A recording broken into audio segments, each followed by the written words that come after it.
I'm not a witch. I don't cast spells. No one taught me magic. Your power exceeds that of the Sorcerer Supreme. Scarlet Witch is now the most powerful magical being in the MCU, fated to rule or destroy the world, more powerful than any Sorcerer Supreme. But can she really go up against the biggest threats out there when push comes to shove? Like true, world-shattering threats. Threats like Darkseid. I will stride across their bones and bask in the glow of anti-life, and all of existence shall be mine. So who wins here? Scarlet Witch or Darkseid? Well, let's get into it. But before we get into it, well, if you think Scarlet Witch wins, be sure to hit the subscribe button. If you disagree, if you think Darkseid takes it, be sure to turn that notification bell. Now, let's get it. So for most of her life, Wanda Maximoff's powers were essentially running on autopilot, just operating in the background of her life, really just surfacing in the form of telekinesis and telepathy, plus some energy powers, which is genuinely just shocking to think about, because her telepathy is enough to incapacitate half the Avengers, force them to live out twisted nightmares. It's enough to control whole cities several times. It's enough for Wanda to overpower and tap into the Mind Stone, one of the most powerful objects in the universe, and it's enough to even get into the minds of other witches and sorcerers. Her telekinesis is enough to hold up a crashing air traffic control tower, lift up massive waves of threshers up into the air, then send them crashing to the side, overpower Leviathans, peel back Ultron's impenetrable vibranium body, and tear out his heart, even block attacks from Thanos, then completely and totally overpower Thanos, leave him helpless and in her control. Then her energy powers are enough to destroy the Mind Stone while simultaneously holding back Thanos with the 5 other Infinity Stones. So yeah, no big deal there. And it's really no surprise that Scarlet Witch is now the most powerful hero in the MCU. We really should have seen it coming all along, because all this are powers not even operating at her full potential. So what is Wanda's true potential? Well, honestly, we don't really know for sure. I bet she's even got more to show us, but we do have a pretty good gauge now. Like take the Westview Hex, for instance. She was able to perform some massive reality-warping feats on such a huge scale. Just a ginormous scale. The most impressive thing is that she did it with no known skill, no preparation beforehand, while other sorcerers would have required master-level skill and weeks of preparation to pull off something like that on an even smaller scale. Through just a massive surge of chaos magic, Wanda placed a hex on the town of Westview, New Jersey, transmuting it back to the 1950s and brainwashing all of the residents to be actors in Wanda's sitcom world, WandaVision. Now on this show, Wanda could live out the life she dreamed of with Vision in the style of her favorite TV sitcoms. Then all these adventures were then broadcast to the outside world on old school televisions. Inside the Hex, Wanda had complete and total control, even to the point of creating a new Vision and children who only existed inside of Westview. She could manipulate reality at will, introduce color, rewind at time, edit out footage, manipulate the cameras, roll credits, even pause everything.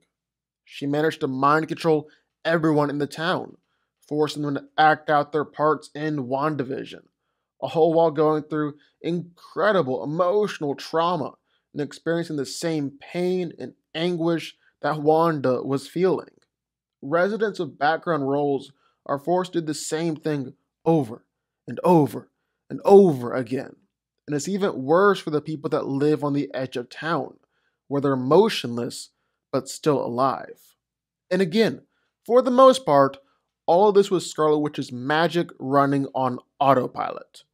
So if this was on autopilot, and if all of this insane stuff that she did before was just barely tapping into her powers. What can she do now that she's the full-blown embodiment of the Scarlet Witch?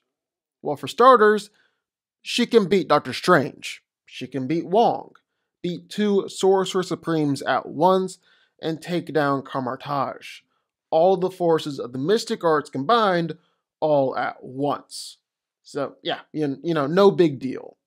She was destined to either rule or destroy the world, making her essentially a planetary threat. She started casting spells like dream walking, allowing her to jump from universe to universe. Doctor Strange was pretty well convinced that Wanda was becoming, or had already become, a universal level threat. And then she went up against another team like the Avengers, like the Justice League, the Illuminati, and ripped them all to shreds. Some of them she literally ripped to shreds. She was manipulating reality at will, throwing chaos magic all around, telepathically breaking necks, truly going all out. But then comes along Lord Darkseid, tyrant of apocalypse, strongest of the new gods, and someone who has like a grand total of 5 minutes of screen time. So we don't have like the clearest gauge on just how powerful Darkseid is. But still, at the same time, we know that he's pretty powerful. He created a massive crater on the ground by swinging his big ol' war staff around. He can send people just flying, fight against a Green Lantern, even fight against Zeus himself, a literal god king. Then there's the big one. He crushed Steppenwolf's head under his foot. Steppenwolf is a threat to Wonder Woman, a threat to Aquaman, a threat to most of the Justice League combined. Not really a threat to Superman, God, who is at this point? But then Darkseid comes in and just quite literally crushed his head under his heel. You gotta be pretty strong in order to do that. Just like you gotta be pretty freaking strong to have somebody like Steppenwolf serving you in the first place. He was durable enough to take attacks from Green Lantern, take attacks from gods like Artemis and Poseidon, but there's a clear limit to his durability, at least for the last time that we saw him, as Ares and Zeus were able to really mess him up, seriously hurt him and send him packing. And that is actually the biggest knock against Darkseid here. We just haven't seen much from him. We know that young Darkseid is around the same level as Steppenwolf and Doomsday. Zack Snyder himself said that much. But as to how much more powerful Darkseid is now, absolutely no clue. And that's not great, especially when going up against Scarlet Witch. Because, yeah, sure, we could theoretically guess that Darkseid is as powerful as he is in the comics. Could scale him up to that level. But if we're going to do that with Darkseid, when there's really no clear evidence that we can, why are we not doing the same thing with Scarlet Witch? Why don't we scale her right on up there with House of M? Have her warping all of reality, reshaping it all with just a word. I mean, there's more evidence that Wanda is near that level than Darkseid is on that level. Then that's not even talking about Scarlet Witch versus Thanos. Thanos has always been seen as an equal with Darkseid. They're essentially the same character, just in different universes. And Wanda absolutely trashed Thanos. Could have and would have killed him if he hadn't called him back up like that. And we're saying that she can't do something similar, at least try, with Darkseid? I think if we see any more of Darkseid, any more movies, Justice League Snyder Cut Part 2 or Part 3, or something like that, then Darkseid wins. But that's not the case right now. We don't know what Darkseid can do, so we can't really assume what Darkseid can do. He's kind of featless. And compare that with Scarlet Witch, everything she's shown us that she can do, well, I think for now at least, she takes it. Scarlet Witch wins.